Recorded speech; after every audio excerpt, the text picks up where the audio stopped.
যখন তুমি বলতেছো যে এটা পানি, ওরা বলতেছে এটা মানি, আমরা কিন্তু ওদের কথা শুনে হাসি। আমাদের ক্লাসে ছেলে ছিল যার নাম ছিল রিয়াজ। তো ও ইংলিশ ক্লাস প্রচুর শুনতো এবং বুঝতো, কিন্তু কখনো ইংরেজিতে কথা বলতো না। তো একদিন টিচার ওকে বললো যে তুমি এই 3টা বাক্য প্রতিদিন প্র্যাকটিস করবা। তো কি করলো, প্রতিদিন ওই 3টা বাক্য প্র্যাকটিস করলো। সেই 3টা বাক্য ছিল এরকমের: I am Riaz, I live in Dhaka, I like to play cricket. এই 3টা বাক্য তো প্রতিদিন প্র্যাকটিস করতো বাসায়। তো একদিন হঠাৎ করে ক্লাসের মধ্যে ও বলতেছে, sir I want to say something in English.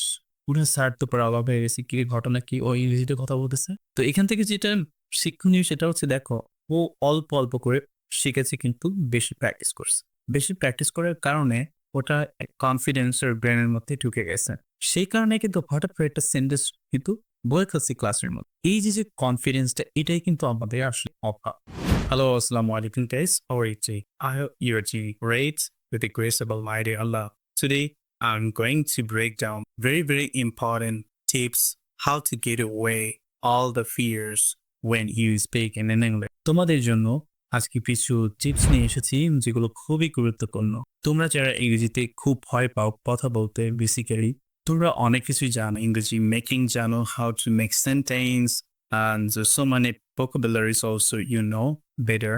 So যেটা আসলে সবচেয়ে বড় সমস্যা সেটা হচ্ছে তোমরা কথা বলতেই ভয় পাচ্ছ। ওকে, সো প্রথমে তোমাদেরকে মাথায় রাখতে হবে সেটা হচ্ছে, তোমরা যেহেতু কখনোই কথা বলনি বা মাঝে মাঝে বলেছো, ধরে নাও কখনো কথা বলনি, তো যখন একটা ছোট বাচ্চা থাকে ছোটবেলায়, তো সেই বাচ্চাটা কি প্রথমে কথা বলতে পারে? নিশ্চয় নয়। ফ্যামিলি তাকে কথা বলা শেখায়, প্যারেন্টস যারা আছে তারাও ওকে একটা কথা বারবার বলায়, আত্মীয় স্বজন পাড়া প্রতিবেশী তারা একটা একটা করে কথা বলা শেখায়। ইভেন তারা কিন্তু তখনও পারে না। যখন তুমি বলতেছো যে এটা পানি, ওরা বলতেছে এটা মানি। ওকে, সো এভাবে কিন্তু ওরা কথা ঘোরায় ঘোরায় বলে। এই কারণে কিন্তু অনেক ফানি লাগে, রাইট? আমরা কিন্তু ওদের কথা শুনে হাসি।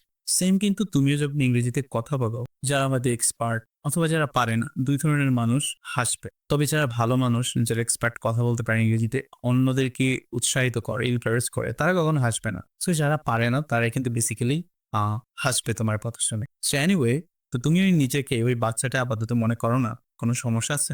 তুমি যদি নিজেকে ওই বাচ্চাটা মনে করো, তাহলে কিন্তু ছোট ছোট শব্দ যেভাবে বাচ্চারা শিখে, তুমি কিন্তু সেভাবে ছোট ছোট বাক্য দিয়ে ছোট ছোট শব্দ তুমি ইংরেজিটা শুরু করতে পারো। Very simple.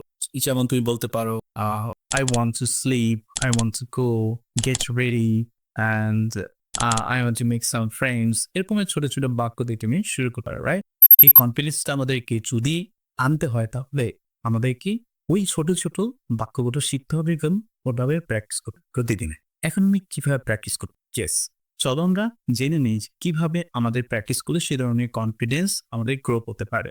প্রথমত, তুমি ছোট ছোট বাক্য প্রতিদিন 3টা 4টা 5টা বাক্য শিখে ফেলো। কোনো লজ্জার কিছু নেই। প্রথম থেকে তুমি তুমি হয়তো অনেক জানো, কিন্তু প্র্যাকটিস তো করো না। সো প্র্যাকটিস করার জন্য প্রতিদিন ছোট ছোট 5টা বাক্য সিলেক্ট করো। সেই বাক্যটা প্রতিদিন প্র্যাকটিস করো এবং ব্রেনের মধ্যে রাখো। এভাবে যদি তুমি 1 সপ্তাহ প্র্যাকটিস করো, 5 7 35টা বাক্য কিন্তু তুমি সপ্তাহের মধ্যে শিখে, তাহলে হিসেব করা মাসে কয়টা বাক্য তুমি শিখে দাও। এভাবে তোমার যখন কনফিডেন্স গ্রো হতে থাকবে, দেখবা যে তুমি আরো আরো ডিফারেন্ট বাক্য তুমি জানতে পারতেছো, অ্যান্ড ডিফারেন্ট বিষয় নিয়ে তুমি কথা বলা শুরু করতে পারতেছো। ওকে, সেকেন্ড, এই বাক্যগুলো কিভাবে তুমি প্র্যাকটিস করতে পারো? মিররের সাহায্যে তুমি এই বাক্যগুলো প্র্যাকটিস করতে পারো। কিভাবে? মিরর সামনে রেখে মেয়ে বাক্যগুলো নিজের সঙ্গে কথা বলবে। তোমার প্রনাউন্সিয়েশন, তোমার অ্যাকসেন্ট গুলো তুমি ওখানে দেখতে পাচ্ছ এবং শুনতে পাচ্ছ যে তুমি কিভাবে আসলে বলতেছো মিররের সামনে। So it really helps you so much. এটা তুমি অবশ্যই এটা করবা। এবং সেকেন্ড যে কাজটা তুমি করবা সেটা হচ্ছে, তুমি একটি স্পিকিং পার্টনার খুঁজে বের করার চেষ্টা করবে। এখন তুমি বলতে পারো যে স্পিকিং পার্টনার বা বিটা জাস্ট ভেরি টাফ, কিন্তু এই টাফের মধ্যেও তোমাকে খুঁজে বের করো। একদমই যখন তুমি না পারবা, তুমি সাহায্য নিতে পারো এই চুকে, পার্টনার কোনো ব্যাপার না, চ্যাট জিপিটি আছে।